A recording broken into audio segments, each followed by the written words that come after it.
là-bas.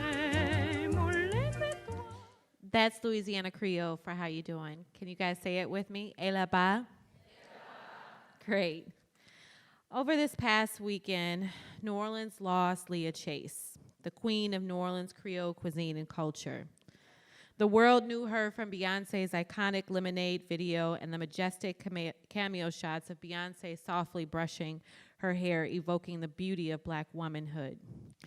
Children knew a version of her story from the character Tiana portrayed in Disney's Princess and the Frog. Chefs and historians knew her as the chef and co-proprietor of Dookie Chase Restaurant. Since 1941, she created the safest place in the South for Black folks to meet and dine, and served the most prominent civil rights activists and presidents such as Martin Luther King and President Barack Obama. The world lost a culinary and civil rights legend. I'd known her since I was a teenager, and her death makes me think about the importance of recording the contributions of African-American Southern female chefs and cooks to ensure their legacies are not erased or lost in translation. Can we take a moment of silence just for Chef Leah Chase? Thank you.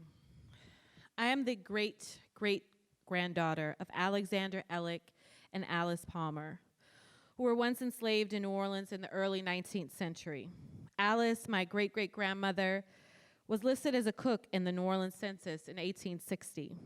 Alice was sold downriver to New Orleans from Virginia during the domestic slave trade when she was 14 years old.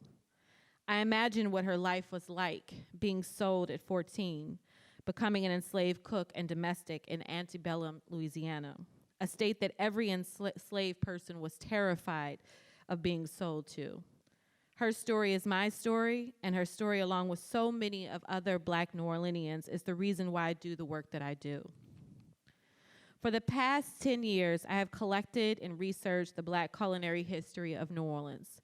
After friend and colleague Dr. David Shields led me to research in depth the story of Nellie Murray, the most sought-after Creole du couleur, or Creole of color caterer in New Orleans post-Reconstruction, I knew that her story, my great-great-grandmother's, and so many more needed to be told.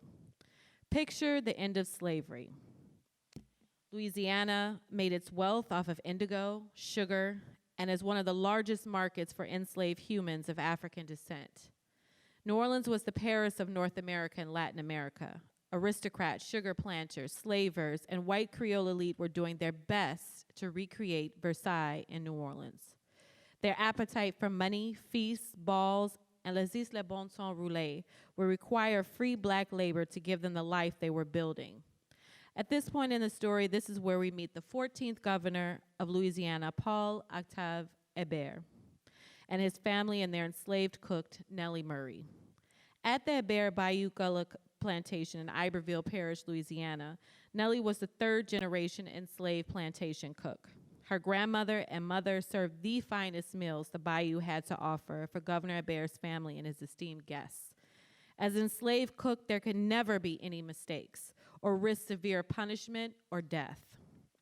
Nellie watched and learned from her mother, grandmother, and others from the time she could walk.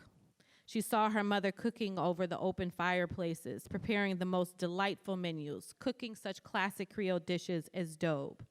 She would start cooking early in the morning and let it cook slowly for hours. Every dish cooked with perfection and served with precision by enslaved domestics was her world.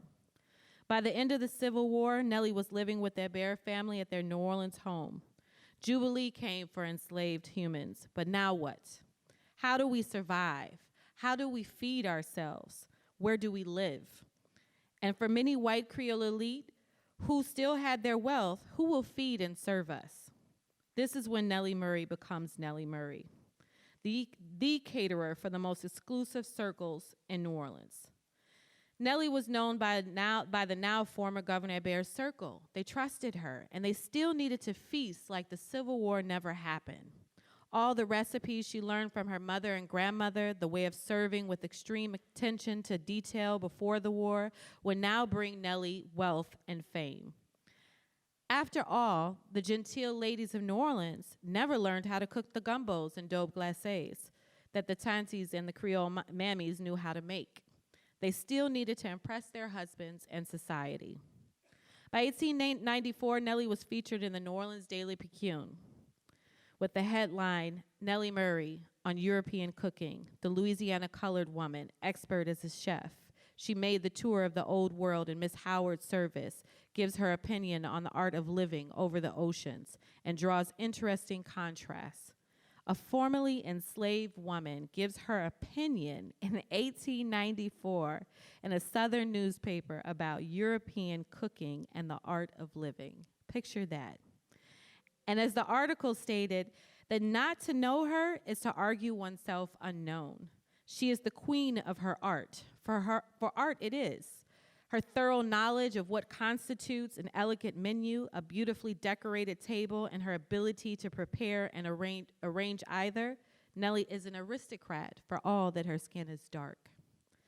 Nellie was the Josephine Baker of the culinary world in Europe, traveling, cooking, and dining in Berlin, Austria, Paris, Germany, and England. But as one man from New Orleans told her en passant at an event in Europe, Nellie, this is all good, but I have not yet eaten anything better than the old Creole cooks prepared in my kitchen in New Orleans.